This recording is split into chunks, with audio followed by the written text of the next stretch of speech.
What is going on, everybody? Welcome back to POV here on a good Sunday evening. We are back. We are here. It has been a week in the Schmoedown, and we are here to talk about it right off the bat because I want to get it out of the way. That way I remember. We did a full stream yesterday with Mr. Chris Clark, a little charity stream over on his Twitch channel, and I want to make sure that we thank both Rachel and Jane for the donations last night.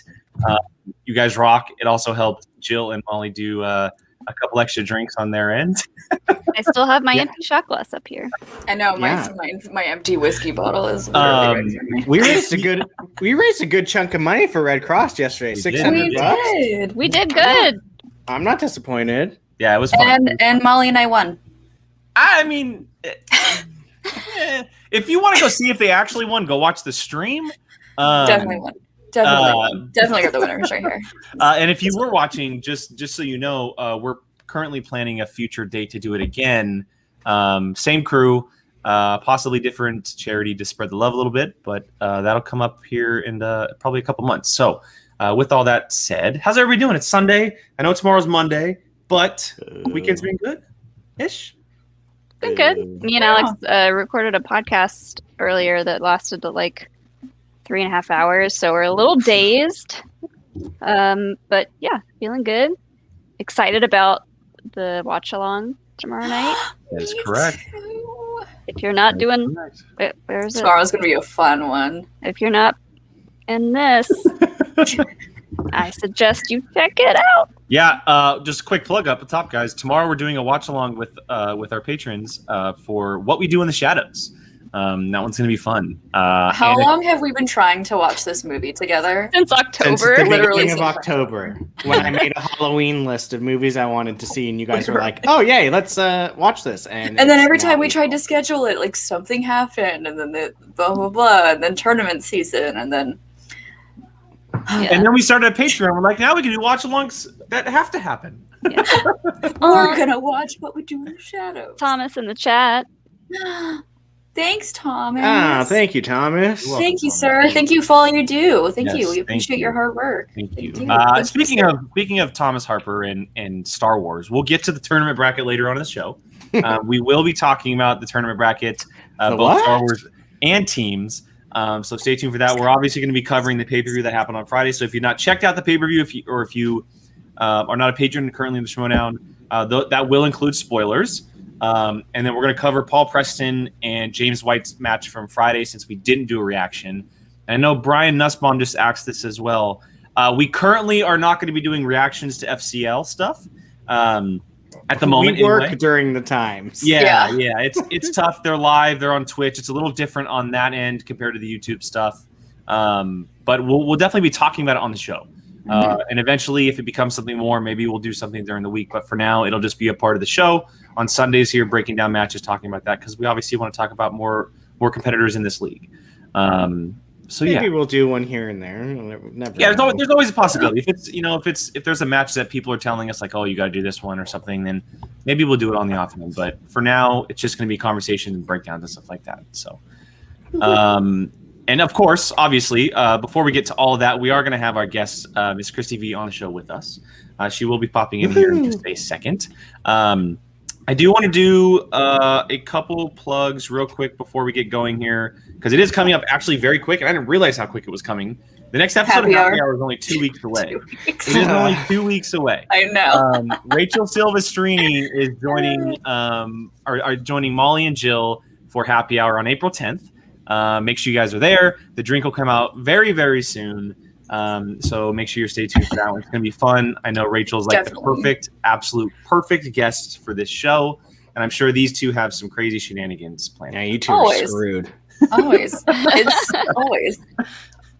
I did message my bartender friend a week ago asking if he still has that cocktail recipe. I have yet to hear back. So Sean and I may have to do another experimentation. Oh, goodness. Good luck. But I have the ingredients. I have that much. I'm experimenting on this one because Sean makes his liquor hard. No. This one wouldn't be. It'll be one of those. It'll be one of those sneaky ones where like it doesn't taste like it, but then like you're two in and you're like slurring your words. So the Jameson's still sitting in my freezer. Like, I want to be here a while. I'm like, yes, you are. Well, next time, whenever we get to hang out, just bring your JMO. It'll be gone within the day. You're welcome. There you go. Yeah. All right. Cheers. Well, with that said, let's just go on and bring on our guest because we're very, very excited to talk to her. She is one of our newest favorite people in this league, and that is the Stars, Christy V. Yeah. Welcome back.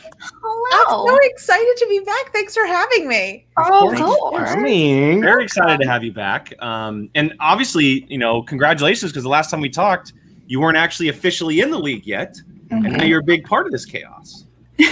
Yes, I am very much involved in the chaos. Welcome. Enjoy the chaos. Please stay a while. I hope to. Good. We would like you to. Please stay a while. So before we talk a little bit about the match, how does it feel to kind of, be involved in a faction and the studying and the involvement and meeting all these new people? I'm sure it's been a whirlwind over the past couple months. Yeah, it's been pretty wild. Like, Roxy's in my DMs and she's like, "Hey, here's my phone number. Like, just text me, call me if you need anything." And I'm like, "You mean the Roxy that I've been watching like on YouTube? And like, I can just text you and call you if I have a question." I'm like, what? But like the faction's been awesome. We have a super fun group chat that's going on. And just kind of, we're just a big support system for each other. So it's, who has a match coming up? What do you need? When it's that day, positive vibes, who's available to just, run some questions. We'll just text each other questions sometimes. So it's just been super fun. I mean, even having like Jeff Snyder and Mark Andreyko involved in all of this, like, it's been super cool to even have them involved.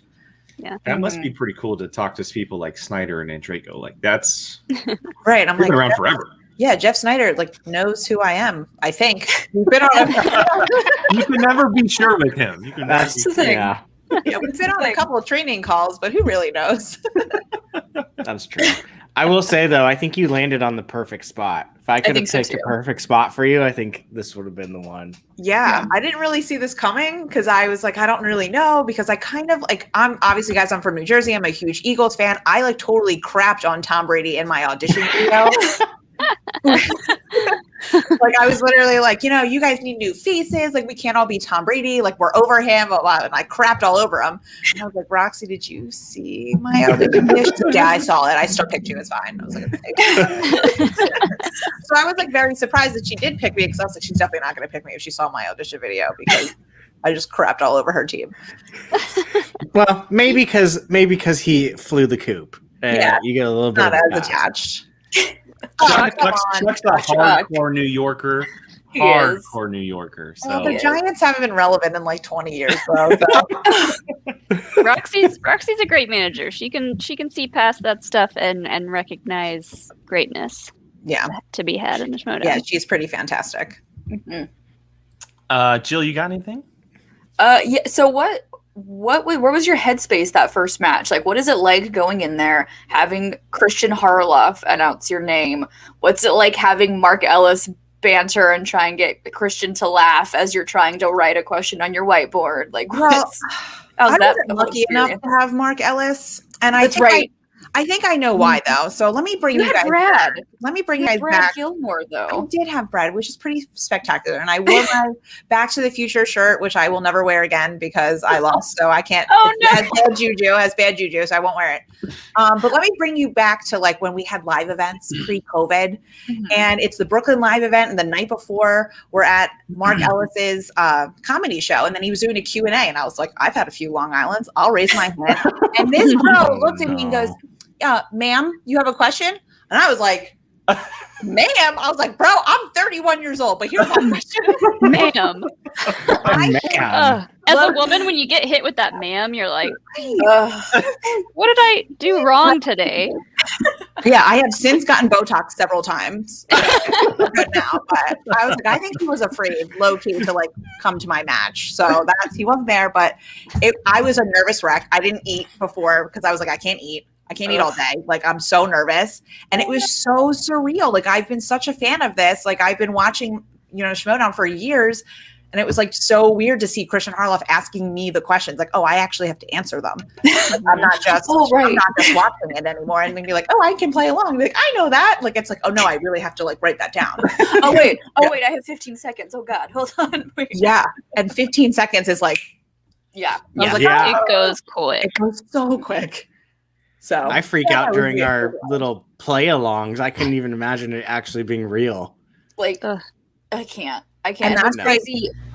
What's crazy is when I watch, like, we'll watch the matches together when they don't have it, like the live matches, and they don't have the question written down, and it'll be like a question that I know, but I can't pull it because people are constantly just like telling jokes in my ear, and I'm like, I would be the worst competitor in this because I would constantly have to yank my earbuds out because like I can't freaking concentrate on this answer. I feel like there should be a StreamYard thing where you can just like mute the other people just for a second if you need to, because there's been some times where I'm like, okay, I'm thinking what is Mark saying? What is Christian talking about? Well, obviously the most popular one going back to last year is Kaka. Right? Kaka! Yeah, Exhibit A. Kaka. Clearly it does affect people sometimes, and maybe that's the point of it. I don't know. Yeah. Well, when we were, wasn't it? It might have been this match, the Schneider question, and I was like, that's one of my favorite movies, the hot chick one. Oh yeah, and It's like, I hope you miss it. I'm like, I don't know. Well, I mean, good thing Christian and Mark aren't saying that. I hope you miss it. Exactly. Yeah, I'm pretty good. Brian, you can relate. Like I teach middle schoolers. I'm pretty good at just like ignoring stuff. Yes, that's fair. And just like tuning that out. Just like, what is the task at hand? Yeah.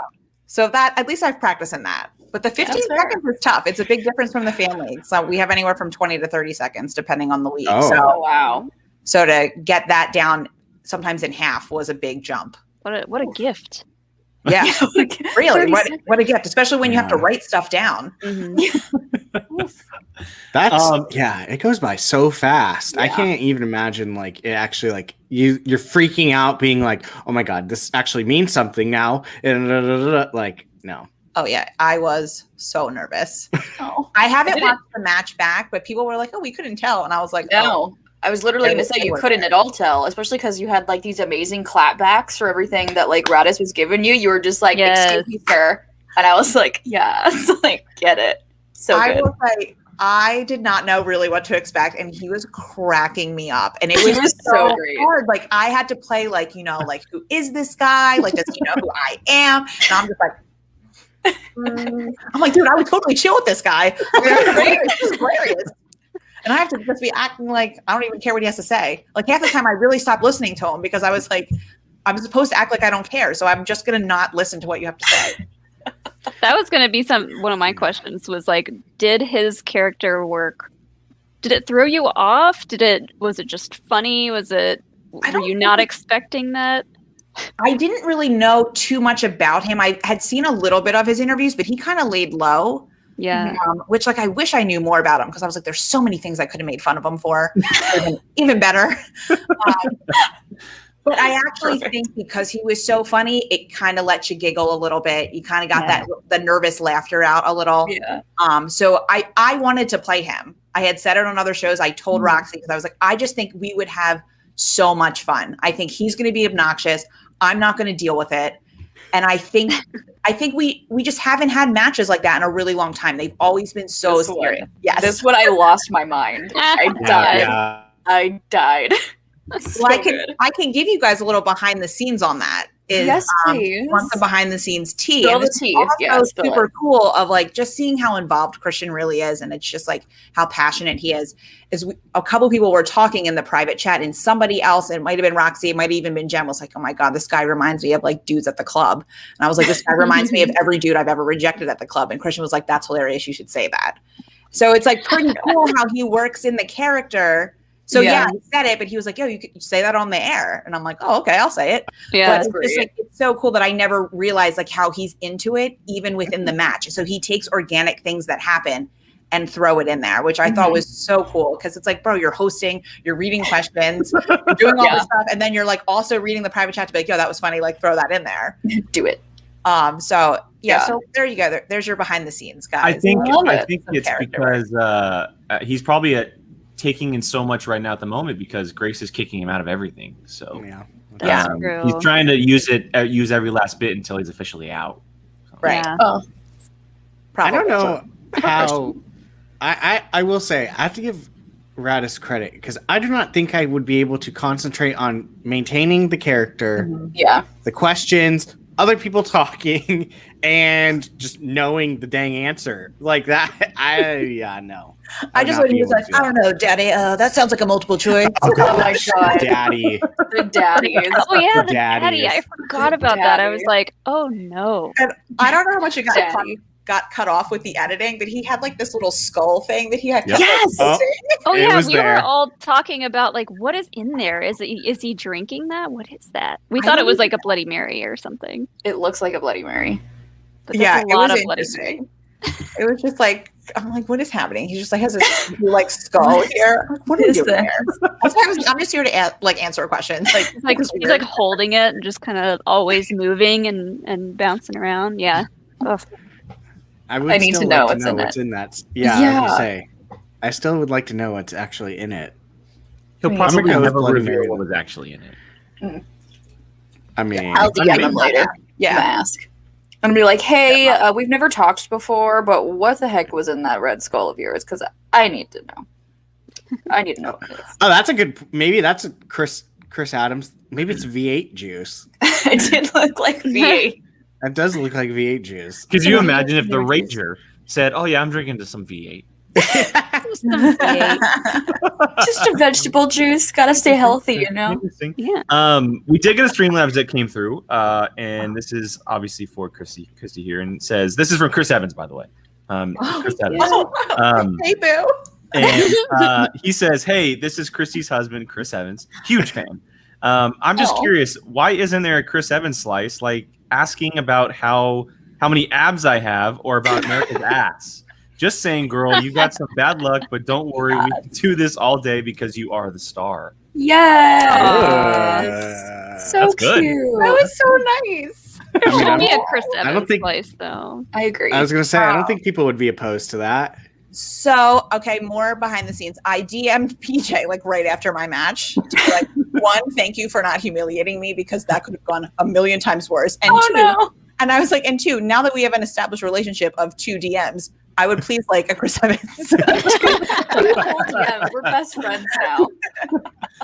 According to one Robert Adams, there apparently is one in the FCL. What? Interesting. The one time you don't want to be in the Schmoedown. Right. No, I'm kidding. I'm kidding. That's how much I love Chris Evans, though. So. Oh, so I guess it's a Chris's slice in the FCL.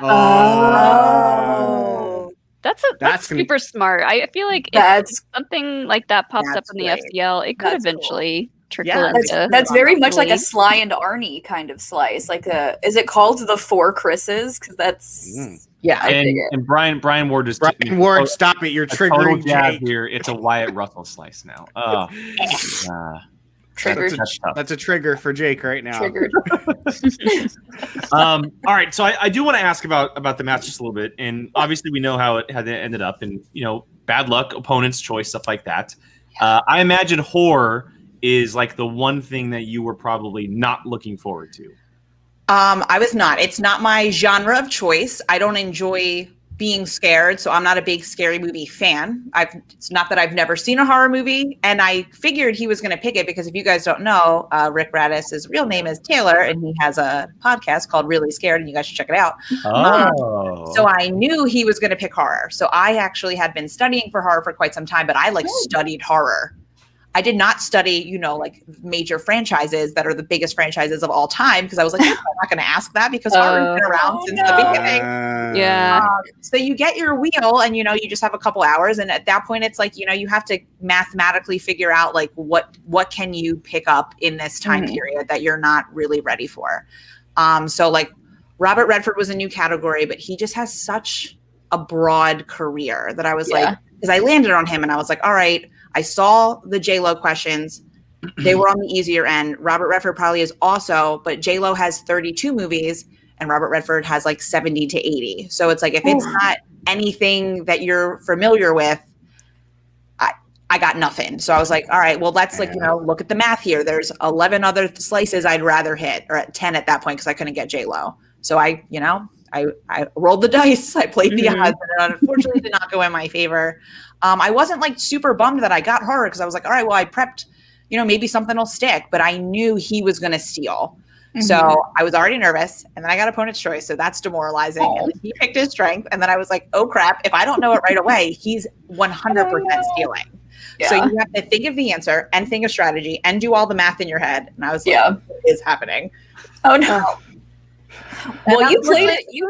You played it super cool though. You were like, because I would have just freaked out and cried and would have been on the floor. Like I just would have. I quit. I won't play anymore. Yeah.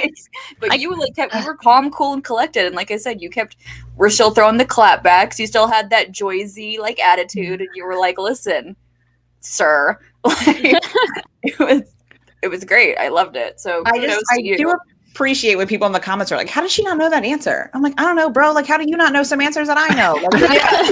Like, they're just not movies you like."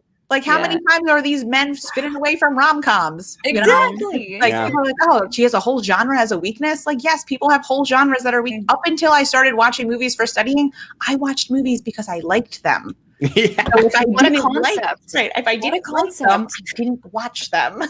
Every time I watch a singles match, my respect for the players in that division goes up tenfold, because I'm like, I can't imagine getting a question from a movie that I've never seen. As a Star Wars player, like that would just, I would just like want to lay down and cry and be like, no, I quit. It's a lot. Or you get a question that you do know in round one, like Bill and Ted, and you are just confidently wrong. Like I brainstormed so hard. I was like, I had time to spare, and then I said it, and a Christian like paused, like, oh no, why did we let this girl in the league? And then Gladys got it right, and I was like, oh crap, I totally watched this movie too, and that's the right answer, and I just I've been confidently wrong too, and it's just one of those things that you're like, right. I was like, I totally know this. I was like, all right, first question down, I didn't know. Second question, I got you, boo. And then I was like, no, I got her. Mom got it. Confidently wrong. I love that. So I was like, oh, that sucked, but it was all right. You know what? It is what it is. You can only answer the questions that are put in front of you. The Tom Hanks one, though, and I was like, all right, John Boyega seems like he's a recent dude. So let's think of recent Tom Hanks. When was the last time you saw a Tom Hanks movie, Christina? Oh, crap. Can you think of a recent one? And I'm like, okay, repeat the question. I'm like, dude, you really like Tom Hanks. How come you haven't watched Tom Hanks? This is all right in my head. I'm like, I can't think of any recent Tom Hanks movie. I'm like, this is not good. You should really watch more Tom Hanks. I was like, you know what? I don't even know the answer. I like Forrest Gump. That's what I'm saying. Boom. And people are like, John Boyega would have been like 5 in that. I'm like, bro, Elijah Wood was like 8 years old in Back to the Future too, but he was still in it. I'm just saying. Exactly. Haley Joel Osment was like 6. So don't let people's comments in the chat bother you. It's like they don't understand the pressure that's going on. Like you said, all the different wheels in motion, just and then that very, very short 15-second window where you're just like, Yeah, it was a blast though. Like I was so excited. Even if the cards are never in my favor and I never play again, that was so fun. Like it was so awesome. Obviously, I would have loved a better showing. It's never fun to debut. When we just watched the match on Friday where everyone gets spinner's choice. And I'm like, how do I get choice on my rookie debut? But it was so much fun. It was, I'm so grateful for this experience. And it was just like, it's a real experience to be such a fan. Like, I'm not anybody. I'm a regular person. I'm not in the industry. I don't know Christian Harloff personally. I am a fan that attends live events. And when he said, hey, we're doing auditions, I made a video. And that was about it. Like, that's how I got picked. So it's still like the whole experience is still pretty wild. And now you're a member of the Stars. And now I'm a star. Yeah. Which you are quite popular with this one because her husband apparently gets Star Wars questions from you, even though you've never seen Star Wars questions. Well, I was telling them about the night that you were helping him study. Even though you had never seen Star Wars. And I was like, oh. I am a team player. I'm a team player. And I was like, listen, here's the strategy. When was the last time you thought about like easy questions? You know what I mean? Like part of this fair. part of this game is you have to recall in 15 seconds. Mhm. So, I think about like when I would study in college where like you would put off the thing that you like, oh, I totally know that. I don't need to look that over. And that's the thing that shows up on the test. And you're like, crap, I should have looked that over. Right. So I was like, let me ask you like the easiest Star Wars questions ever. And like, I don't know how to pronounce anything. So I was like, I'm really like C-3PO was really hard at one point. And I was like, C3, I don't know what this is. C3. No, that's totally valid because, I mean, especially this season, some of the seemingly more simple questions are the ones that people are like getting tripped up on it. Like, They stumble especially over. me with the South Ridge question. I feel like that's one of those that just slipped under the radar. It's like something I probably would have studied in my first or second match, but just like looked over after that. And I know that with studying with Sean, it's like we focus so much on those 3 and those 5 pointers because it's like, oh, we know who Luke is and Han, and it's like, but like then you get those questions and it's like, oh god, I haven't actually like thought about this because I've been so focused on these numbers and like these call signs, So no, that's perfect. And I love that you're like, I'm going to give you ones that you probably haven't studied in a while because you know everything. So here you go. Yep. And I did not stump him. So I really wasn't. But it doesn't matter. You were a team player and you helped. Like, even if you've never seen Star Wars in your life and you're like, I'm going to help you anyway. And that's, that's what is amazing. Yeah, the best part of the study session, though, is I love Zach, bless his heart, is I pretended like I didn't know who Luke Skywalker was. And like, I was like, I was like, is Luke like a big deal? And he was like, I'm just picturing Zach now. I'm sure Zach was like, what are you talking about? Like he's the sweetest. He is the sweetest. Freaking love Zach Burkett here. Zach Burkett is he's the precious human being. And I am so excited to see him debut in that Star Wars his face now, like looking into the camera, like wait, like, yeah, yeah. So that was fun. So that was worth it for my Star Wars studying. Oh my gosh, that's fair. That's fair. We do have a quick Streamlabs that has come through from Mr. Ferris from LGR, and he said doing dope stuff. I won't say what he actually said. Love to see it. So thank you, Ferris. Much appreciated. That's Alex Damon's best friend right there. Yeah, it is Alex. That's that's very true. It is. It's Alex Damon's best friend. All right, so I know we were just talking about a little bit of team stuff. I do want to ask you because it's official. Your fellow Fan League 4 is a part of a team on the Stars. Yeah. And we're gonna be talking about the tournament here in a little bit. But Blackjack, Cody Bancroft, and Janine the Machine. What do you think about that? Oh, they're winning the whole thing. They're amazing. They are amazing. You guys don't know yet because I feel like a lot of people slept on Jacoby. Jacoby is. I have him on my fantasy team. I drafted him. Jacoby is spectacular, and his debut's coming up too. Yep. Yeah, it is. Mm-hmm. He won Player of the Year for a reason in the fan leagues. So that's all I will say. He is spectacular. I think he and Janine are going to do so well together. And I'm excited to see them. I think they can go far in this tournament because I think they know a lot of stuff. And who doesn't like Jacoby? Like, he's the best. So he seems wonderful. We met Jacoby. Yeah. We had him for our rookie. Mm-hmm. He was a very, very nice gentleman. So he's wonderful. He's hilarious. He's just got to get through corruption's Jacob London first, but that's all I'm going to say about that. So I guess we will find out. But he's just like he's going to be. I know Rue likes to say that he's everybody's favorite person, but Jacoby is going to be everybody's favorite person. It's fair. It's fair. Shade. Well, I have to because Rue keeps trying to call out my boy. That's true. He's trying to come at Hannah on your show. I remember. And Rue is not in the chat right now to see me talking smack about him, so I can say whatever I want. That's correct. You are, yeah. I mean, you're not wrong. Amaru, watch out. Where you at, Boo? Where you at? You coming for my boy?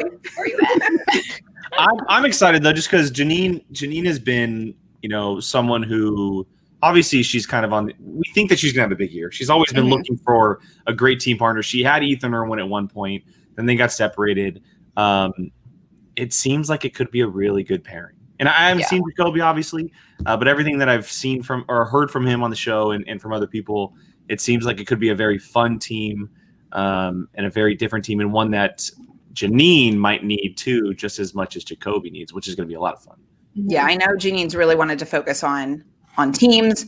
Roxy's been phenomenal for her. Roxy's been phenomenal with all of us. She's just, honest to God, a spectacular human being. Called me before my match, called me after my match, because I was like, I'm nervous. I was like, I don't want to embarrass myself, and like, I don't want to let the team down. And she's like, you're not embarrassing. Like, we're not gonna kick you off the team if you lose. You know what I mean? Just like, she's so great, and she's so like conscious of everybody's worries, and she's so good, and she's been doing wonders for Janine. So I think that team is going to be amazing.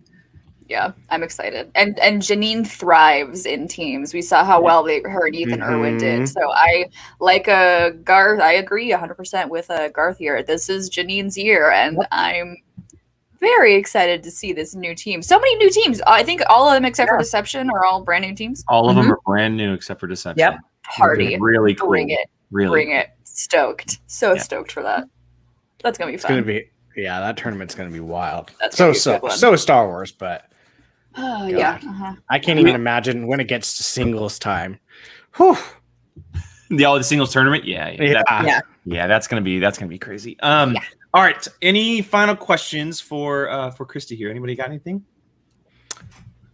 Who you want to play next? I was going to say, yeah. Oh. Who do you want? Who do you want to play next? Oh, I'll take anybody. You know, bring it on. I know if people want me to play Lomas, that kind of freaks me out a little bit.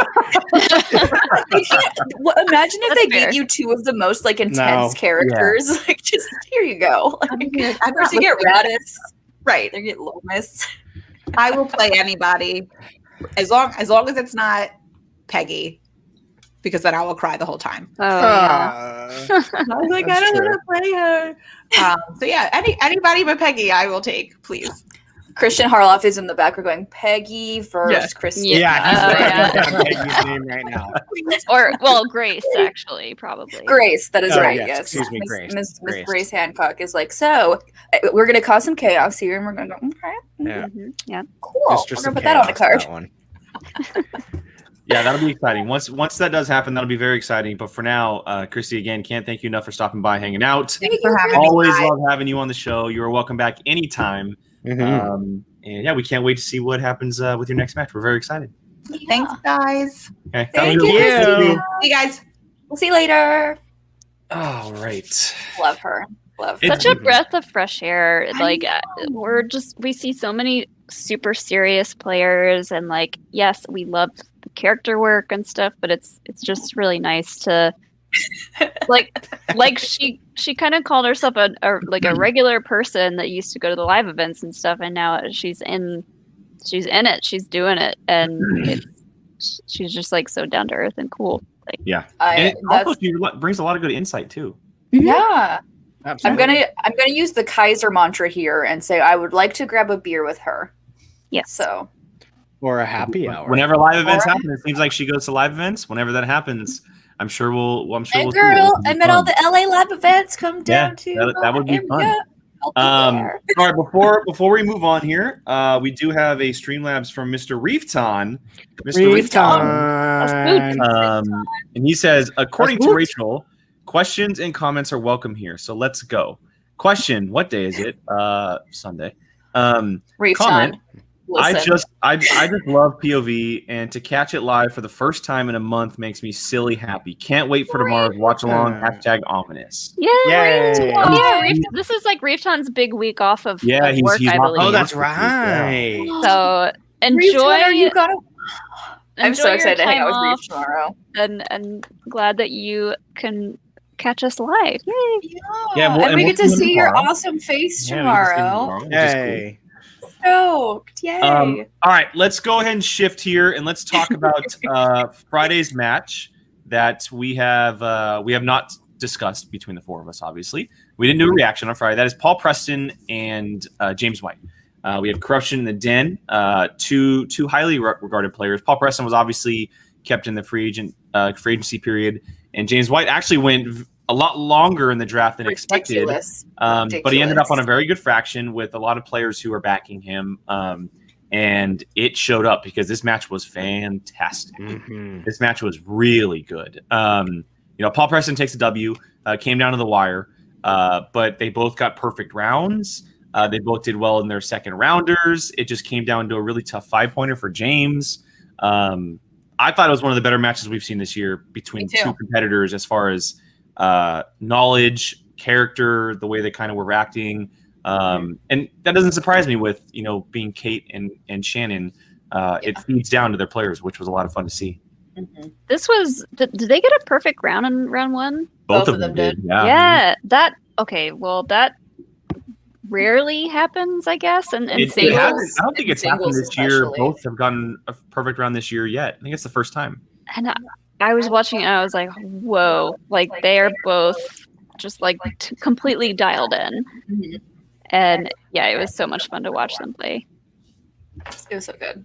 It was so good. And while yes, I had James White as I wanted to take this because he's a dear friend of mine in corruption, of course. But I said it at the beginning of the season. If Paul Preston is not comeback player of the year this year, I'm going to be very surprised. And he took his first W, and that was his first. I don't think he won a match last year. No, he was 0-4 in teams and singles, everything. Mm-hmm. So, and I said it. I staked my claim at the beginning of the season, and this is Paul Preston's year as comeback player, and the way he played was just spectacular. The way James played was spectacular, and watching Sean and the study sessions with corruption, James White is one of those players who's always at those study sessions. He's there. He's very team oriented. He's helping everybody on his faction, and seeing how well he played, I was going in my mind. He didn't take the W, but in my mind, I was going, this is why he should not have gone as far down in the draft as he did. The fact that he was not drafted in that live show is still completely blasphemous to me. He is such an amazing player. And kudos to Shannon for getting that steal and taking him, because she's such a good manager for him. And you can tell he's improved from last year. Like he did not have a poor showing last year. But you could just tell how much he has improved with this faction. And I'm so stoked for the both of them. Super stoked for Paul for getting that win and getting that confidence back. And I also wanted to note that it was really fun seeing how they both played off of each other. Mm-hmm. Like with the whole, like, Paul doing his thing and putting the whiteboard on the desk and then James doing this. Like, it was a fun match. Like, it was a good sportsmanship. Like, they were both having a good time with it. Like, I loved everything about this match, and kudos to Paul for taking the W, because I know he needed that. And like I said, Paul Preston, comeback player of the year. I'm still sticking to that statement I had from beginning of the season. So we'll see how the rest of the season plays out for him, but I'm sticking to it. Yeah, he looked so stoked when he won. Mm-hmm. Just like fist pump. I think that you, from this match, you got if you were not a fan of either Paul or James before, if you hadn't seen much of them, you really got the sense that they're two of the players who take it very seriously, do their studying, but they approach the game in a non-serious manner. 100%. It's much more of I'm playing professional movie trivia. I'm enjoying my experience. Mm-hmm. It's not like end of the world type of a situation if something doesn't go their way. Obviously, last year for both of them was a rough go at it. Yeah. And even though James took the loss in this one, he showed why he was drafted so high last year. I mean, look, he got 70s in the second round. That's tough. Like, that is a tough category for quite a bit of people in the league. And he did well. Yes, Paul got a steal or so, maybe. But he walked his way through 70s very well, put himself in a position to walk away with the win, or at least push Paul to the end. I enjoyed the hell of it. I thought it was definitely one of the better, if not the best match we've seen on the recording side anyway. Mm-hmm. Yeah. It was fun to watch. Definitely. Yeah. I think James White got unlucky with his wheel round, the 70s stuff. Yeah. I think he rolled it once and then spun again and landed on it again. If I'm not Yeah. And if he had gotten something else, even if it still wasn't a strength of his, 70s is just like so broad. Any of the decade slices are so broad. We could have seen a very different game, but yeah, they were very evenly matched for the fact that they were that they were picked very oppositely in the draft from someone that was a kept 3. A kept to the last round, I believe. Second to last. Second to Well, last. Twitter, round. you can call it the Twitter round. Twitter round. Twitter Yeah. rounds. Yeah. So, I mean, the fact that it ended the way it did, I mean, you can't necessarily take to heart where people get drafted, because you might have an 11-round person taking out a kept player. And they both kind of had similar stories last year. Kind of didn't really Paul didn't have a great year. James kind of got screwed a little bit with how he got, with COVID, and then obviously the tournament. I mean, you're a play-in, and then you get bips. It's like, okay, well. Well, also he was traded, and he ended up. Yeah. He was traded at one point. He ended up with Robert Burnett. Then the whole Droog situation happened, and it was just like a huge kerfuffle on top of what Brian's talking about with the singles. Yeah. So I mean, Paul is a proven person. Like, he comes in swinging, but James did the same thing, and he held his own the whole entire time. It was not something where he was like crawling or inching his way to slowly get back. Like, he kept going the whole entire time. James is going to be one of those people that, if you look at where he got drafted and then be like, oh, okay, he's going to knock you out of a match or a tournament or something. That was Paul's day. Paul nailed it. And he looked really, really good too. Like, a completely different player from last year. Like, a completely different player. Like the Paul we know, and what he's capable of. But yeah, I will say, like, I was impressed very much with Paul, but I was very much impressed with James, because, from going, you can that could be a little demoralizing, going from this is his third team. He at one point was going to be teamed up with Ethan last year. I think when Burnett made his draft, playing against the play-in, and then you get Bibbs, and then now you're coming back to play Paul. So his unluckiness started when he landed in LAX, and then the COVID shutdown was announced. Oh no! Yeah, because he was coming in for free for all, and then he literally landed, and the shutdown happened. So that's just where his luck just started. Poor thing.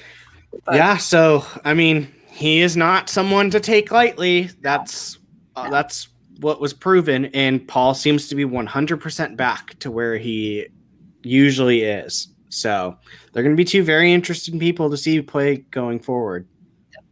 Quick question before we move on here from the chat. This is from Sean Buckley. Does anybody think that managers are more careful with match selection this year, leading to even more even matchups, or are we giving too much credit and Harloff is doing the booking decisions? Well, Grace is doing. I know that it's 100% managers have to say yes or no.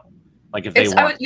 I'd say it's a little column A, little column B. Yeah, I would say though that I think that a lot of people are choosing good matchups. I do. Yeah, I think managers are legitimately fairly even. Yeah, they're looking at it and being like, okay, what are the strengths of this, or what have they been good at in the past? Would this person match up very well? It's much more strategic this year than it ever has been. And again, we talked about it over the offseason.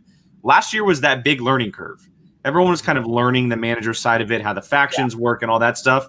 Now it's just full go, and you're seeing it in the beginning weeks of the season. Mm-hmm. Yeah, you can't just be a manager and be like, this is my team. Good luck, guys. Like, it's not going to fly. Like, let me know if you guys need anything. Those types of things aren't going to fly this year. It's so strategic. And, these matches have been pretty much dead even. One or two, maybe not so much. But, everything else, it's like tier A. I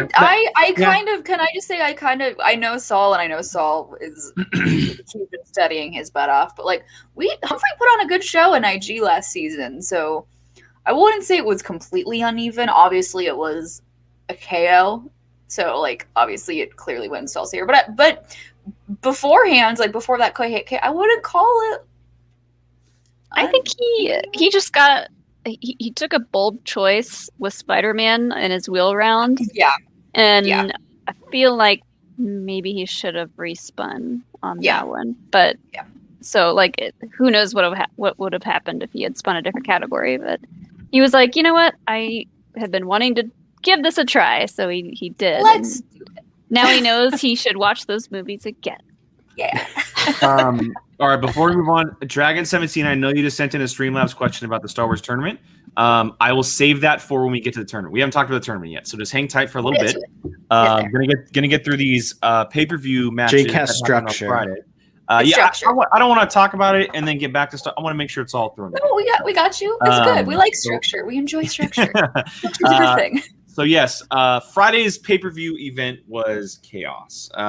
Two giant matches, and we're going to talk about the first one first. That was Liz Shannon Miller and John Roca, the usual suspects versus the Finstock Exchange, and we saw that play out. It was much more of a Roca versus Sam situation than a Gucci versus Sam situation. But as far Liz as was there to have fun and answer questions. Yeah, Liz is like, we're here to have a good time. Funny enough, and I'll say this, I mean, both matches, all four players rolled spinner's choice, which is insane. Absolutely insane. But this match in general, just Roca versus Liz, again, very evenly matched. I thought it was great. I plays into it because they both get spinner's choice, stuff like that. But I will say this too. As much as I love seeing Liz, kind of, show what she's able to do, it almost looked like an old school Roca a little bit. I would dare to say the Outlaw is back. Yeah, it's a little scary to see him because he looked pretty good. I'll still never get over it because the digital age. I love how he tried to do a little intro and he was muted, and we're all just like, "Oh no!" And then all the posters, like he just started like swinging things around. It's just like it was chaos. Like, it was chaos. John, oh god. That would be 100% me trying to be like over the top, and then it just everything falls. Brian, see the thing with Brian, but it didn't even phase him though. Like once he unmuted, he was just like, "Yeah, who cares? Whatever." Like he just kept rolling with it, and he did that the entire time. It was kind of terrifying. It was. I know. I was like, he's gonna fall. That match was so fun to watch. Yeah, that he was laser focused in. Like he was not walking out of that match anything but a winner on that one. Like he was ready. So I don't know. Could we have the old Outlaw of Championship old back? I mean, he's always been better as a heel. He's always been better as a heel. He has. So, and I love the new nickname too, Goat Law. The Goat Law.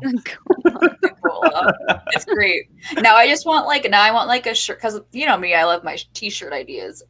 Hire me. Anyway, I just want a t-shirt of like a goat with like on like a championship like thing with just like a little hat, like the goat. Brian Ward currently is watching, so check Twitter, everybody. Just a goat in a little cowboy hat wearing the mask. A little Goat Law. Oh, like, right? That'd be so cute. So cute. We'll let you do that. Any final thoughts on this one? I mean, because look, it was pretty straightforward. Obviously, we had the one challenge. Which it was a valid challenge. And also kudos to Liz, like full on kudos to Liz, because obviously in a recorded match you probably could have done the payback. I did get a perfect round of it. Yes, and she was letting us know the whole entire time that she was getting them right as well. I was very excited. But yeah, I think that with most situations in that type of challenge, you might not have seen someone come forward like that. And it shows the type of player that she is when she plays these games. Yeah. Mm-hmm. Yeah, I didn't even catch the difference. Like, so I will say kudos to him for catching that, because I mean it's a valid thing to challenge. Yeah, but definitely. yeah, Liz is nothing but classy. I mean, we know that from the get-go. This was a really good. This is like one of those matches where I never thought of, but I'm really glad that I got to see. Like it was a great match. To be honest, this could be like a number one contender I was or even gonna say- championship match. I was going to say this one should have been the main event, but I understand why the main event was the main event. Yeah. Oh, yeah, absolutely. Makes sense, yeah. But I mean, when it's funny because there's a lot of them where you're like, this is the undercard. Like, I guess that's what Schmoedown Battlefield's all about, though. There's two massive matches. It's basically Yeah. two what's it called? Headliners, Yeah. essentially. Yeah. So I mean, like, can you imagine if that was a live show? Like, That would be that'd crazy. be wild. Yeah. So I mean, I'm loving what I'm seeing, and that match was fantastic. Mhm. Honestly, I think I liked that one better than the headliner. I would agree. Saying. I would agree. I mean, yeah, it's nice seeing the old Roka back. It's definitely nice seeing that. Like we said, heel villain is heel Roka is best Roka, and he needed that win, and he got a TKO out of it. So an even more exciting win for him. He proved that he's not just packing up his saddle and riding away from the Schmoedown. He's like, nah, I'm here to play. Yeah. I'm taking this thing. I'm serious. So like, he showed up, and kudos to him, and kudos to, like we said, kudos to Liz for being the classy, amazing sportsmanship player that she is. She was great. She was there to have a good time. She had fun, even with that loss. She was having a good time. So that was a great match. I loved every single second of that one. And then I know that the tournaments were announced in between the two matches, but we will save that for after the discussion of the next match, which was the main event of the night, technically. One last thing for that. One last thing. The Exchange has only lost once. Yeah. Yep. Well, Friday was a big moment for them. Last week was a big moment for them. Yeah. For sure. And we'll get to the points at the end of the show. But yes, the next match, two former brothers face off against one another. Who's the boss? It is Mark Riley and Ben Bateman going up against each other. Kind of new class, old school situation here with these two players. And look, it was a great match. It went down to the wire, right? Came down to the 5-pointer for Riley. And Ben Bateman ends up taking the W on this one. And he needed to. I think he needed to kind of get the victory in this one to put himself in a good situation for the rest of the year. And adding to the dungeon's points, already a big lead that they have, adding that the dungeon could end up being very scary this year with the amount of players they have who are playing. Molly's. Yeah, 100%. But yeah, what a great match. Bateman looked like Bateman, and Riley played a lot better than I thought he would. Honestly, He played very well. and Like- that Superman category was really cool to see. That Oh, yeah. When he spun Yeah. that, I was like, chef's kiss. Even though I was like, Bateman's going to win this. The dungeon is definitely going to win this. But I was like, oh, yes. I just want to see Riley answer Superman questions. Give that to me.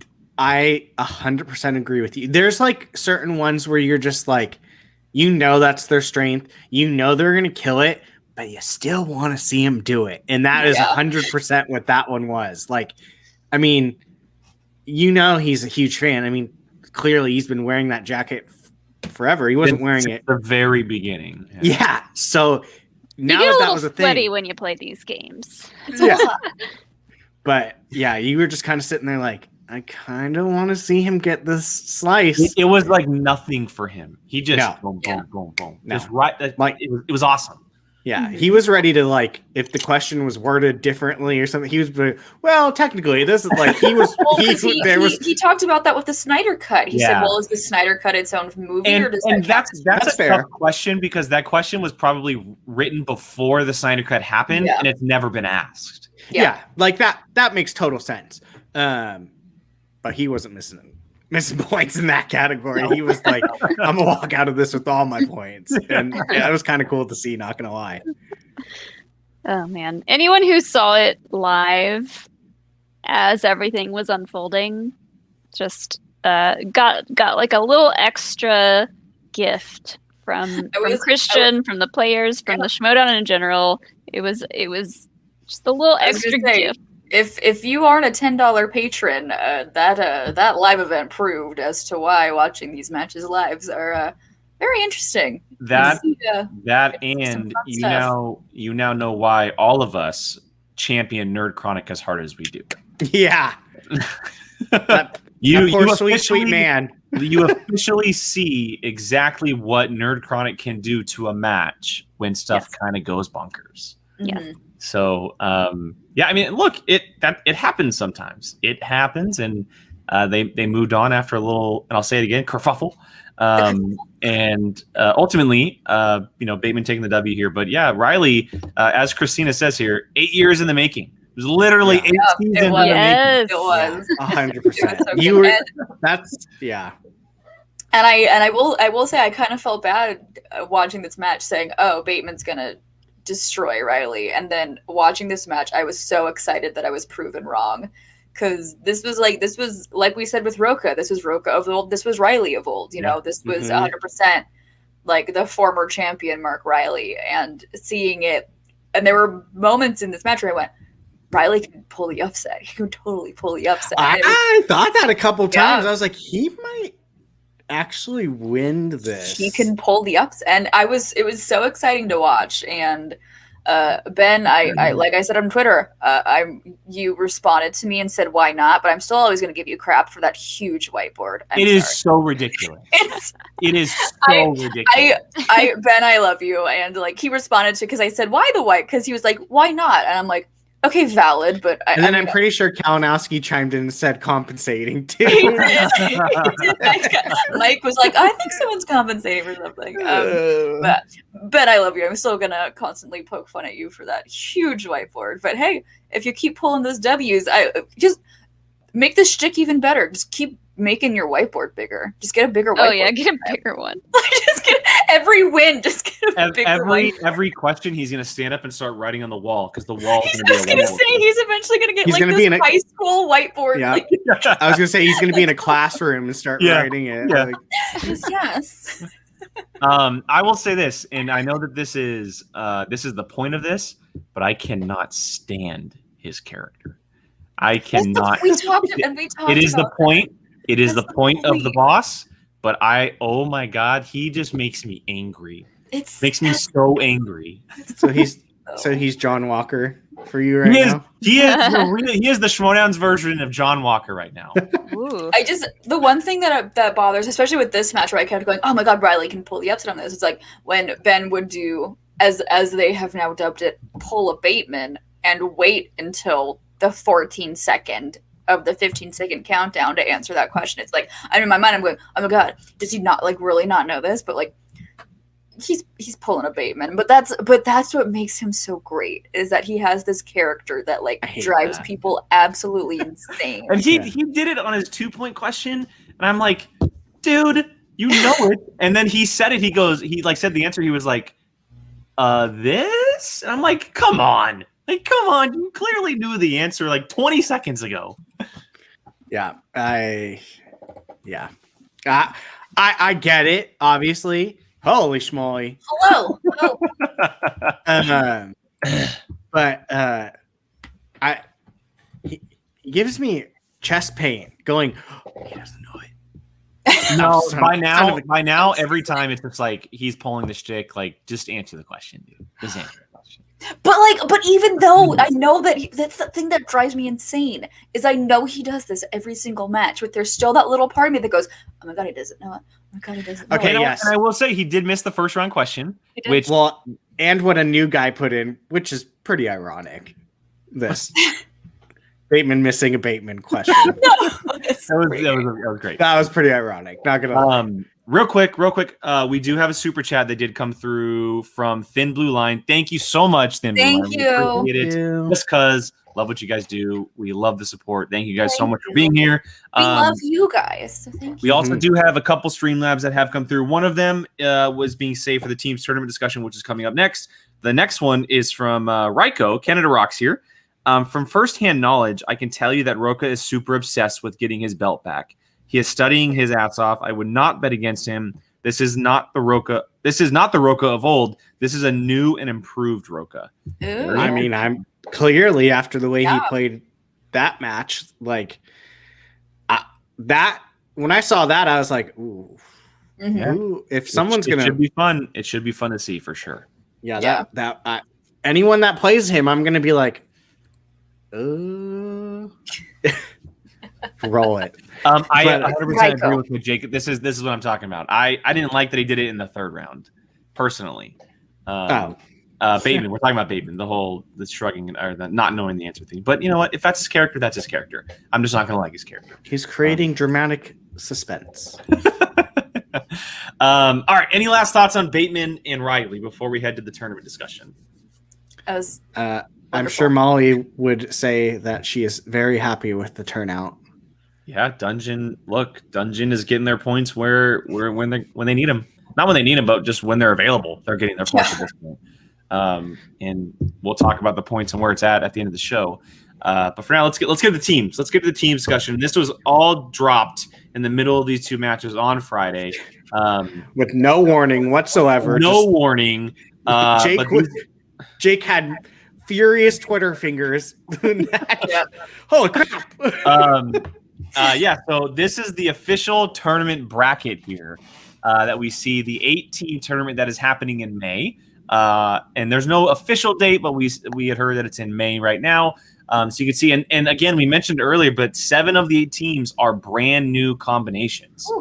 They are brand new combinations. So Rushmore is John Roca and JTE taking on the Press Room, which is Josh Horowitz and Perry Nemiroff.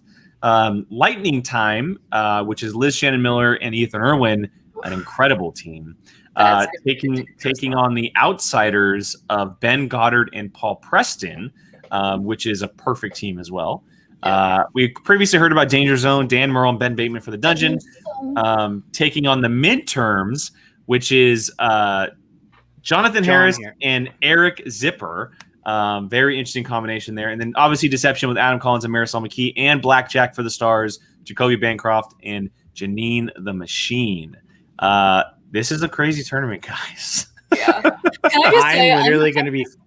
Go ahead. Go ahead, Brett. Oh, I was going to say, I'm just so excited we're having teams again. Like, Same. And we did a teams match this week, by the way, which we will preview at the end of the show. But that's a number 1 contenders match between Final Exam and Shazam. So they have a rematch. But yeah, we're getting a lot of teams. I'm literally going to be. I'm literally going to Molly, be who flipping sings a that song? coin. Oh god. Huh? Who sings that song? Danger Zone? Tom Cruise? Tom Cruise. I mean, it's not a bad guess. I mean, famous recording artist Tom Cruise. Kenny Loggins. Oh, okay. I know. I want Tom Cruise to sing it. I'm gonna partially take credit for Danger Zone because Oh. of the Maverick inspiring them to take up that mantle. You know what? I do dig fair. that. I dig that the dungeon is this very Top Gun inspired faction. I was gonna I'm say for so it. much Top I'm Gun for it. happening. I need a Top Gun inspired shirt at some point from the dungeon. Just saying. Yeah. get like a like a jet flying by with aviators saying Maverick. Yes. I also love the midterms for the other swag team. Yeah. Final exam in the midterm. Yeah. Final Exam and the bitches. It's just genius. so good. I So- honestly feel like I'm going to be having to flip coins for Yeah. these matchups. Like I want to see every single team play another match. So it stinks that this is knockout because like I'm like, oh, that would be a good match. But if they lose, that would also be a good match for the other people. And it's just like, I don't know who to choose. Yeah. So you're I don't saying know. the audience is the true winner of this tournament? Oh, absolutely. I mean, and I love the fact that there's only one returning team from last year. And they're a brand. So the only returning team was a rookie team from last. Yeah, they've only played 2 matches together. I love it. The fact that it's all brand new people, and it's so funny.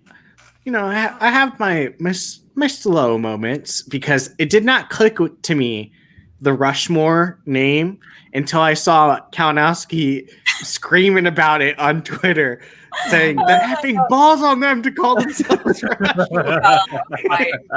Of course. Come on, you got to play into it. That made me laugh so hard. I didn't even cross my mind, and I was just like, oh. Afterwards, I was like, what a jab. That's just perfect. I love it. I'm so excited for this tournament. Wow, King. Oh. Wow. Mr. The King Khan, sir. So sad. We do have a Streamlabs that has come through for the team's tournament. So I'll make sure I do this. This is from Tim Sim here. What do y'all think of what I call the two new super teams in Danger Zone and Rushmore? Early polling I did on the Facebook fan page had Danger Zone leading Rushmore 204 to 37 as of now. Yeah, I mean, that sounds right, guys. Come on. Well, okay, so keeping Molly out of this discussion real quick.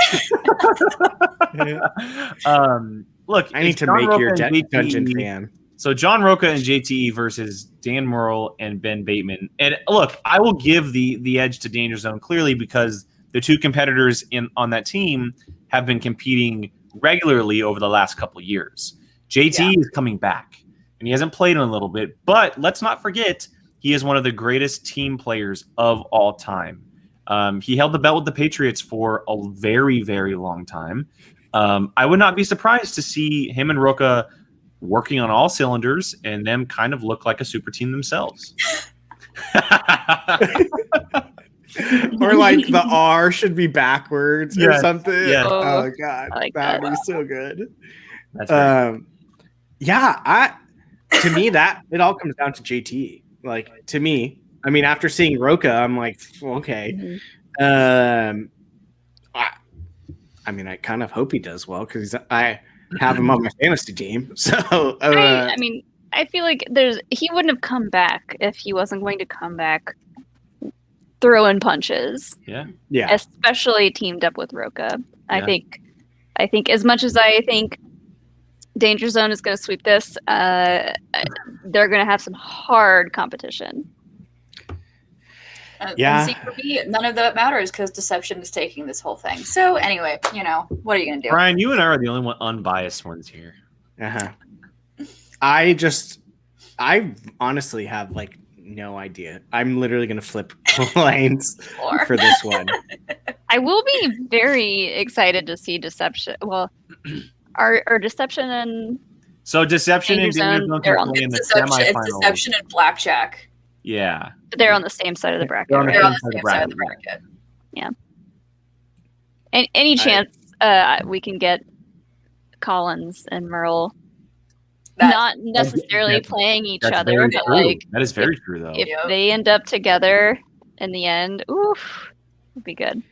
Anyone playing anyone in this team's tournament is going to be wild. Like they're names that you're like, oh, these guys are going to play against each other. And there's new names too that you have no idea, and you can't study for them because you don't know anything about them. You don't know what their strengths are and how well they work with their partner. Like, nothing. So it's interesting. And a perfect example. Obviously, we know that we love the witching power, but Perry Nemiroff has a new team partner in Josh Horowitz, who has been working for MTV Movie News for years. Doing interviews, watching movies, that type of stuff. So he's another guy that works in the industry, very a la Jeff Snyder. And we're going to get to see the first play from him when he's paired up with Perry.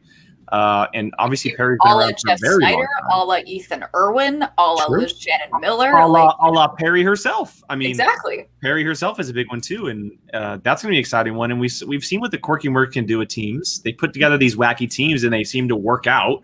And they're taking on. Witching Power had the greatest comeback of all time in a match. So exactly. Coy knows what he's doing. Yeah, these teams are going to be. Well, I'm not going to put it past Blackjack in beating Deception. Like, I mean, I agree. I honestly have no. All four of these matchups to start are very tough. Yes. They're and look, as much as I love the super team that is Danger Zone, and I think they'll do well. Remember, the founding fathers, they won a title, but they weren't that unstoppable. And so they lost the title. You could easily see a midterms come in there and sneak their way in and put the pressure on them. Same thing for something like the Outsiders with Paul and Ben going up against Ethan and Liz. Like, obviously there's a favorite in each matchup, but at the same time, all 8 teams, there's a chance for all of them. And I will say, because the one thing that differentiates like a Dan Merle, because Dan Merle and Eric Zipper, I was gonna say, they can't use inner geekdom slices as a haha gotcha. Yeah. You know? That's true. So that's off the table for that.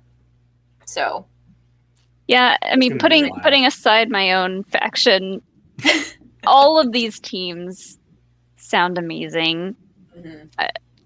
I think people will be very surprised at some of what's probably going to happen. We'll probably see some upsets. It's kind of inevitable. I am really excited about Blackjack after hearing Christina talk about it. Me too. They're playing Deception first, but you know that I am obsessed with Janine. So yes. I love Janine. So yeah, I'm just curious, like, who's going to be the first domino to fall, and you're just it's just chaos is going to just keep going, and I can't wait. Do you think Grace put these teams up against each other, or was this? Of course. Absolutely. Of course. Oh yeah. I know Christian's saying, "Oh, you're taking my stuff," but I think this is all Grace. Yeah. I do too. Yeah, she's doing well. She's doing well. She might do so well that we might not even need Harloff anymore. Without Grace, we wouldn't be having teams right now. It's very true. She's the only reason teams are coming back, and we'll see what happens for the rest of the year. But right now, she's crushing it. She's crushing it. So. All right, let's get to the big one here. This was dropped again out of nowhere, right after the team stuff happened. The big one. The Star Wars tournament is officially returning, the first of 2 this year. Oh, baby. And this is the bracket. These are the names included. Marie Wilson is taking on Gold Leader. Suspects in exchange once again. And Zach Burkett will be making his debut for the Stars up against Adam Witt, returning for the dungeon. And I know his match is coming up as well this month, but he'll be back for the tournament.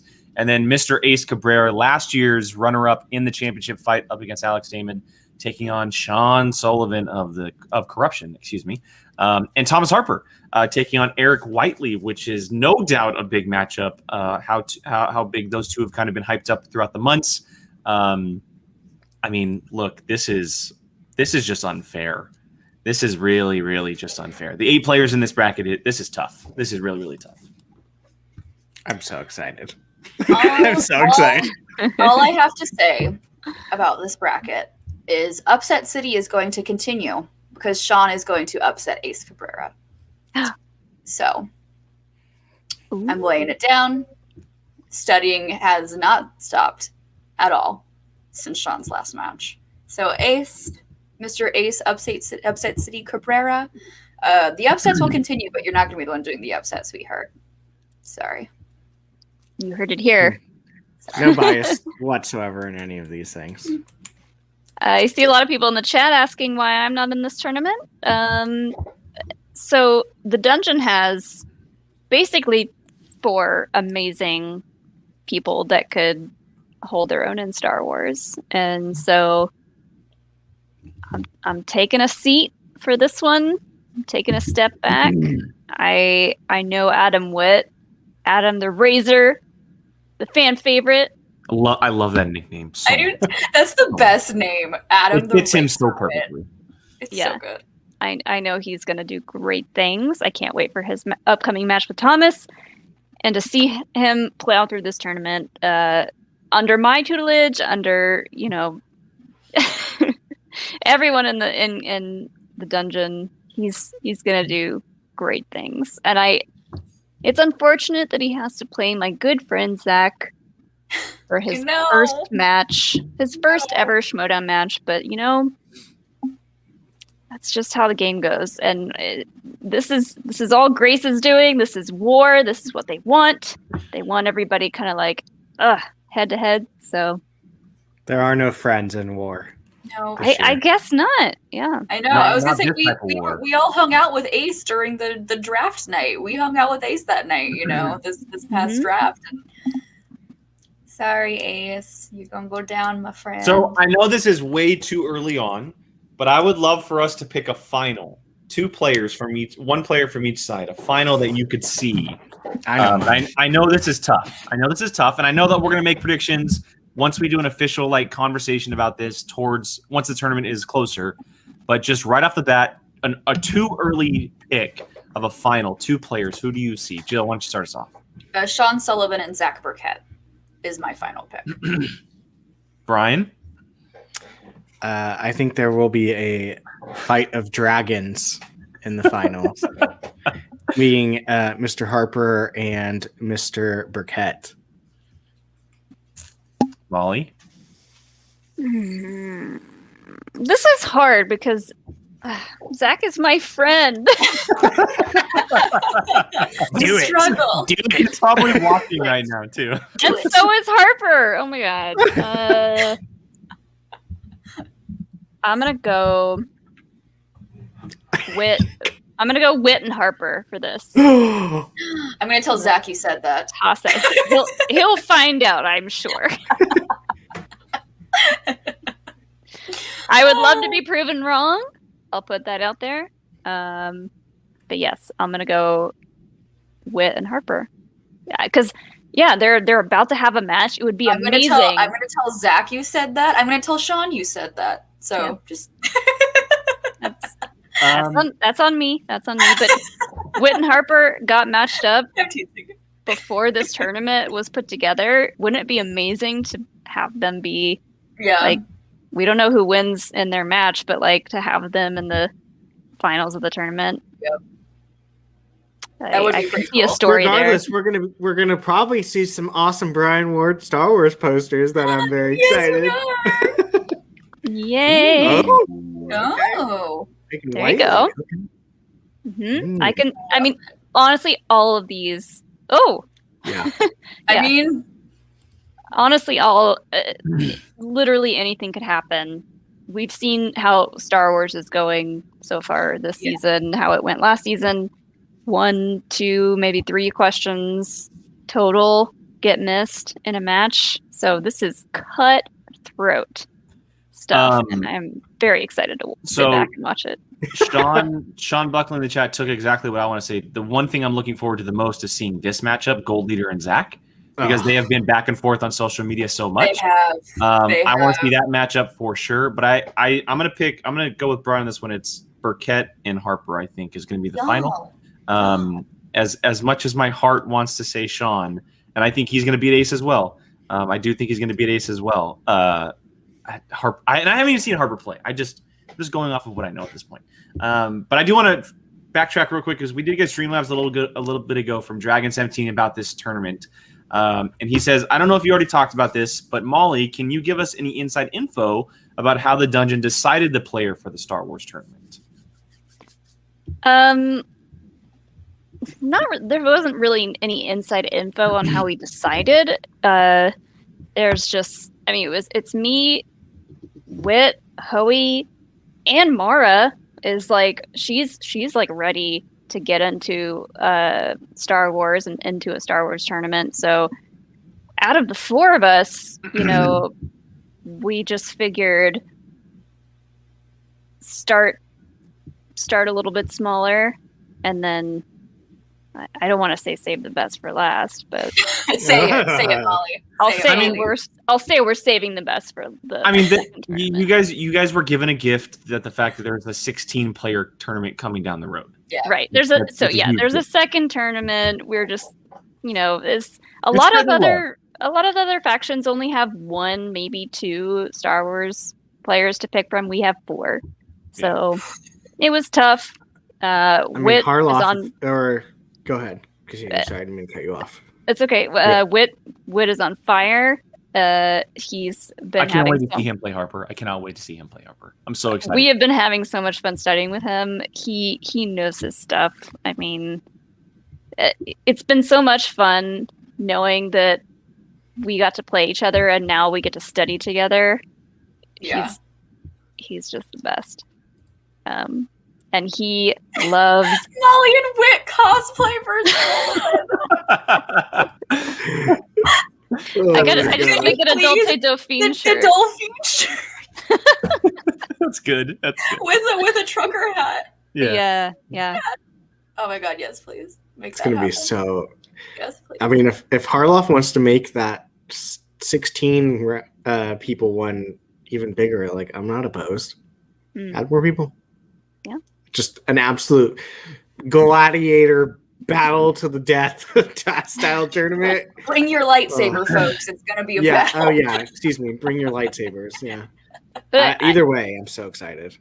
I want to make sure that I give my love for Ace here because I know a lot of people aren't really talking about him as much, which is bizarre because did you see the last tournament? Yeah. Yep. Yeah. And what Ace did? And he hasn't been doing anything since.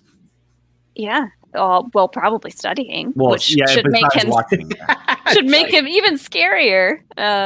So We're definitely not taking him lightly in the slightest. Like when we saw that Sean was paired up with Ace, we went, "All right, it's game time." Like Yeah. we're not taking him lightly at all. Like we saw Ace Cabrera in that tournament, and he was scurry. There's a reason why he won. You know, he beat Demolanta, he beat Laura Kelly, he beat Ken Knapsack. Like it's going to be a battle.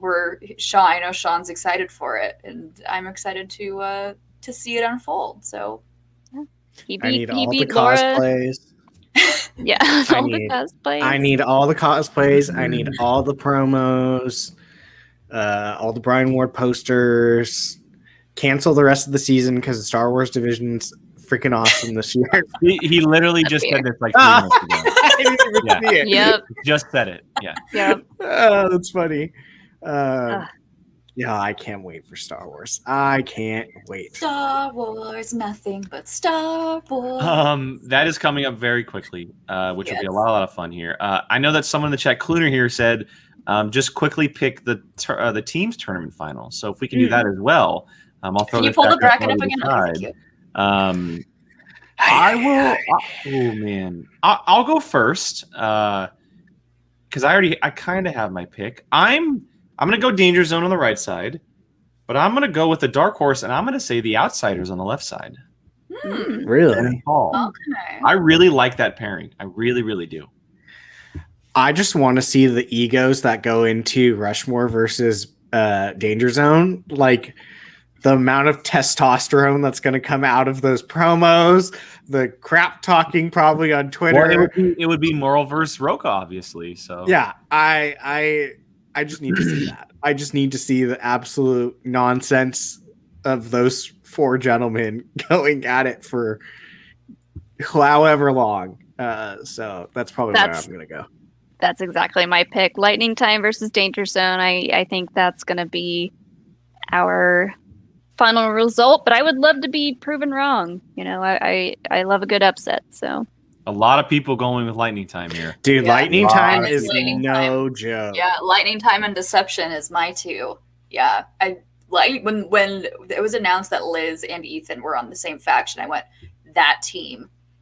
If that's a team, that would be terrifying. And I will say this. I know Harlef decided this, but I liked the name of Super Friends better than Lightning Time because it's just a combination of their two nicknames already, and that just kind of like Super Friends. Super Friend. I mean, the Super Friends it fits Ethan and Liz very, very well. I hope Ethan gets Liz a little action figure that she can have too, Right? No, The two of them, with a little yeah. hat. That's Little a good hat. call. and a little tank girl. oh, little pink girl. Hey, girl. All right, let's go ahead and move forward here to this week's matches. Actually, before that, let's talk about the standings real quick. I'll go over them real quick. After this week's past matches, the biggest jump that happened was the exchange. They gained a lot of ground and now sitting in second place, tied with the Suspects. But as you can see, the Dungeon keeps their distance from everybody after Ben Bateman's victory on Friday. But yeah, thanks to victories by the Rager and John Roca, the Exchange gets a number of points this week that really, really helped them early on in the season. And everyone's kind of clumped together at the bottom, but the Dungeon keeps their distance, which is a big deal.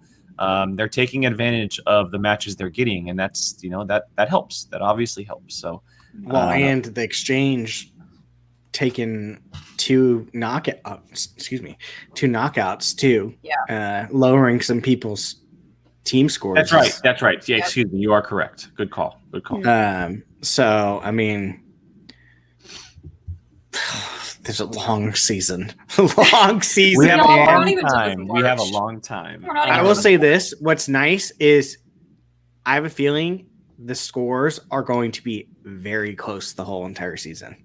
I I agree. don't I do not see like a 50 and a 12. Like there's not going to be any of that nonsense. It's going to be like within 10. I feel like the whole. We'll get the occasional TKO like we saw this week, or the KO that we saw like 2 weeks ago. But a lot of that has to do with maybe bad strategy and picking a slice or an opponent's choice situation. That'll definitely come into play. But like you said, it'll be very much like a Paul Preston, James White situation for the most of the year, for sure. Yeah, excited. All right, this week's matches, everybody. We have a good bunch of matches. First one up is a rookie matchup between the Boston Badass Paige for Betty taking on Peggy Gulman. Two rookies that we have had the pleasure of talking to in the past here. Very, very cool matchup that we have here, and let's discuss. This is the Suspects versus the Den. Jill, why don't you kick us off, because I know you're looking forward to it. I can't tell you how freaking excited I am for this. Is like the matchup I am most excited for, like basically this entire season. I am so excited for these two. These two rookies are ones that I have been looking forward to seeing. I have Paige on my fantasy team, so I Peggy, I know you're in the chat. You know how much I love you, and but I love Paige, and Paige is on my fantasy team, so I gotta take Paige on this one. But honestly, whoever wins this match, I'm happy about, because I love these two so freaking much, and I'm so excited to finally see them debut. And I do want to add that the Boston Badass is the most badass name. Best It might be the best name ever. Pretty great. So good. It's so good. So I'm freaking stoked for this match. So freaking excited. And I want it to be like tomorrow, so I can watch it and watch it like 19 times. I'm so excited for this match. Brian? I have no idea who I'm rooting That for would be right me. now. If I didn't have one of them on my fantasy team, I'd be like, I don't know. I'm not gonna lie. I think this might go into overtime. Like I have no idea who I want. I mean, it's Jill has her fantasy person, so, and then Dwayne has Peggy. I might have to just flip a coin on this one, honestly. And we know how I am with flipping coins. So, it doesn't end up well. No, it usually flies across the room. Guys, I am a $10 patron, but we do a reaction for it, so I can't watch it unless it's on Wednesday. Can't spoil ourselves. Is this Wednesday's reaction? It is. Then I can watch it tomorrow. Oh, great! So now we have to like listen to you tease it for 2 days. I won't say a word. I don't know. I honestly don't know. Flip your coin. My coin. I was gonna pick. Okay, fine. I forgot who was heads. I think You gotta pick one first. I think I'm gonna go with Peggy. I don't know. I really don't know. I have no idea. I agree. We've talked to both of these ladies. They're both amazing, and I cannot wait to see what they bring to this entire season. But I keep hearing about these, what is it? Family Force. The Family Force. Yeah, and I like they live rent free in my brain when these matches come up. So yeah, I'm going Peggy, but I would be happy either way. Yeah, me too. I'm going Peggy as well. I'm excited to see them both play. I think it's going to be close. I really do think it's going to be close. Me too. I'm super, super interested in seeing what Paige looks like as the Boston Badass, what her character is like. I know that's basically her already, but how can they kind of up that? But I've obviously heard things about Peggy because she is a fan leaguer, and Christina has obviously hyped her up a lot, being that they were former team partners in the fan leagues. I'm just excited to see them both play, and it's super exciting to get more young female trivia players like this in the league as well, which is really, really cool. Yeah. This is going to be a knockdown drag out. I feel like 100%. I think so too. I'm very excited to see what shows up on the wheel, how they do, just everything about this. I'm excited for.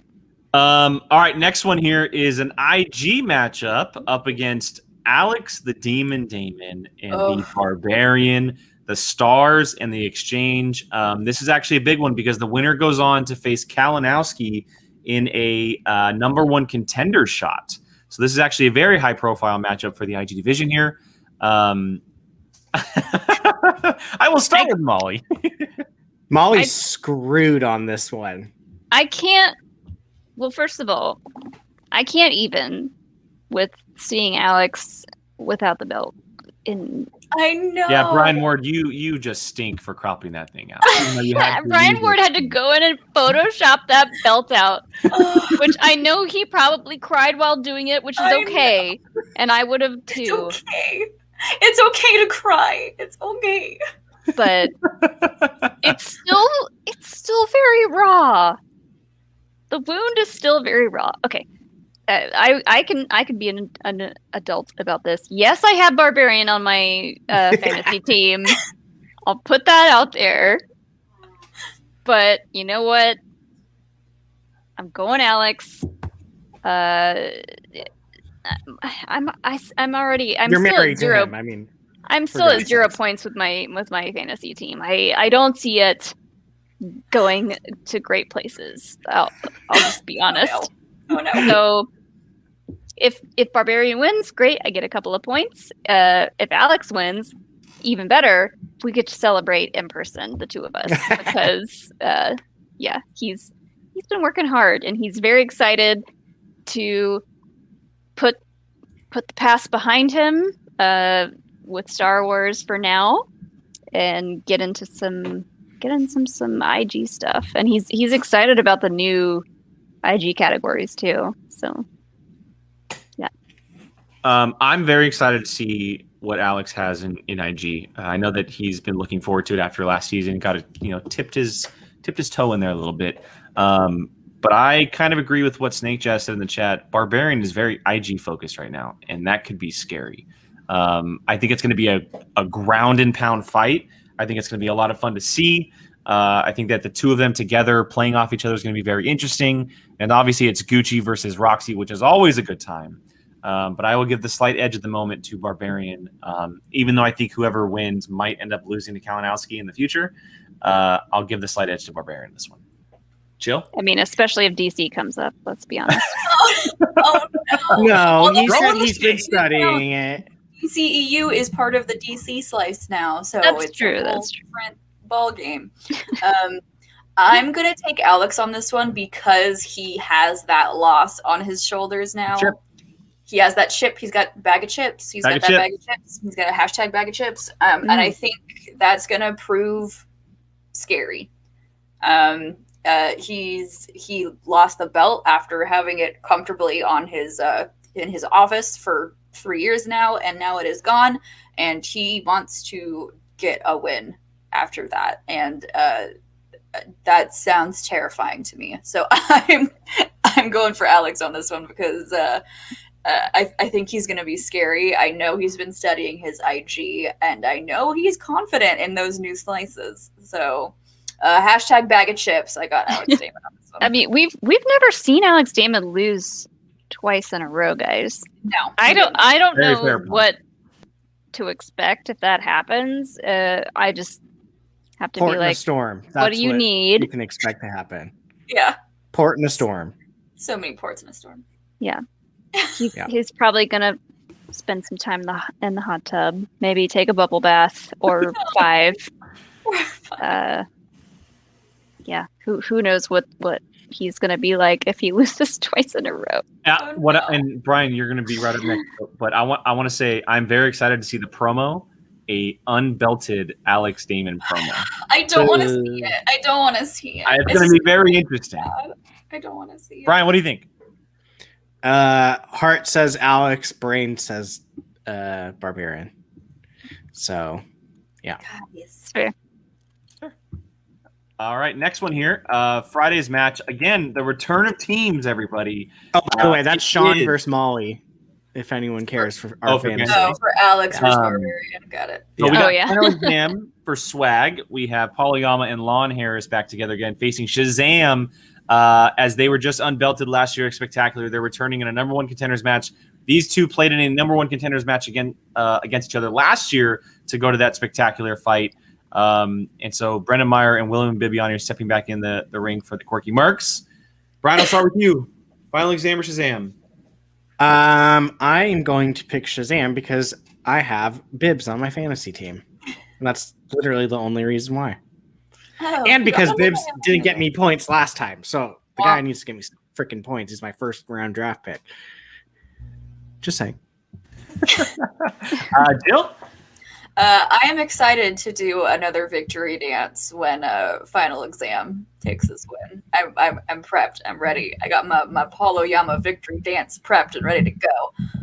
So I'm taking Final Exam. And Molly? I am also taking Final Exam because we saw how Yama played, how laser focused he was. I can't wait to see him and Lon playing together again. It's gonna be tough, but I think Final Exam is gonna take this one. I really, really do. And yeah, the Quirky Mercs they took the belt from Alex. I can't be okay with that for now. Not okay. Not okay with it. Well, That's yeah, fair. Unfortunately, Shazam's going to take this one. Shazam's going to take this one. I'm a Bibbs fan. I'm a Brendan Meyer fan. I'm a Quirky Me Merc too. guy. too. I think that they're going to get back. I want to see that rematch between Shazam and Odd Couple. I really do. I think it'd be a really great match. It's nothing against Final Exam. They're one of my favorite new teams that's out there. And I think Paul is playing on another level right now. But I like the combination better of Bibiani and Meyer than I do of Lon and Paul just at the moment. But I would not be surprised if Final Exam walks away with this one as well. I'm very curious to see how this works fantasy points wise. I have none of them, so I don't think I do either. It's Abby and Frank versus Dwayne and me. So Jake, you definitely want Shazam. I honestly, yeah. I mean, that's fair. That's fair. I'll bite my tongue. You don't want Frank to finally take an L? Of course, I want Frank to take an L. But if I can beat him while he's winning, then I'm happier that way. If he just keeps winning and I still beat him, then it's even a bigger cherry on top. So, you know what? It's fine. Always the We'll see what competitor. happens at the end of the year. He calls me out on Rundown, and then he all just the time, every he episode. just calls me out on Rundown all the time, and he just thinks he can throw shade and not get it back. Frankie boy, you're gonna lose. You're gonna lose, Frank. It's gonna come back to bite you in the ass. I just Yeah, love how just it's like it every. bit the Exchange in the ass last year when they got a big giant lead and then they fell down to fourth place. You're gonna fall, buddy. You're gonna fall. Yep. I just love how every single with you like I don't know if Jake Berlin is watching, but just All the time. All the time. Whoosh. Whoosh. Drama. Drama. All right, ladies and gentlemen, that is going to wrap up tonight's show. We covered, I think, everything that needed to be covered here in Schmoedown. And I do want to mention once again, with all you watching at the moment, 2 weeks, Jill and Molly will be joined by Rachel Silvestrini, the Rachel Silvestrini, on April 10th at 5 o'clock for the next episode of Happy Hour. It is coming up very, very quick. And let me tell you, the three of them have something very fun. Gonna be a lot of this happening. Lord help your livers. Absolutely. You guys are going to be very excited about this one. You're going to be very excited about this one. Real quick. Actually, yes. Thank you, Ryan Chasen. The cutscene. There will be a reaction coming out for that. Yes, there we will will be a have reaction coming out for that.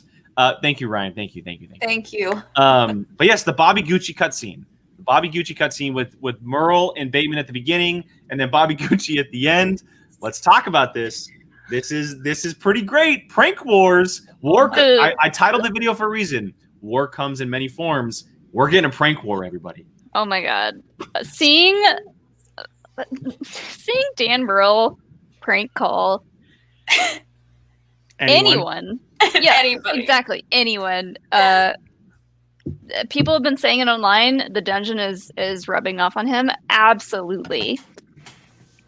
I mean, I wouldn't even say that. He has it in there. He's just letting it. He's just letting it out. And I think he's having a ton of fun with it. And who better, honestly, to prank call than Bobby Gucci? So good. I mean, there's not very many people. And also to Ryan's, who can't believe Gucci has a Tesla. Neither can I, with the amount of his promos sounding like Right? Well, hey, that answered my question. I kept asking, why are you always in a car in your promos? If I had a Tesla, I'd be filming all my promos in my Tesla too. That is fair. That is fair. He saves so much money not wearing shirts, not buying, That's true. buying He and doesn't having buy to wear shirts. shirts. That is very true. Yeah, he can afford a Tesla. Makes sense to me. Yeah.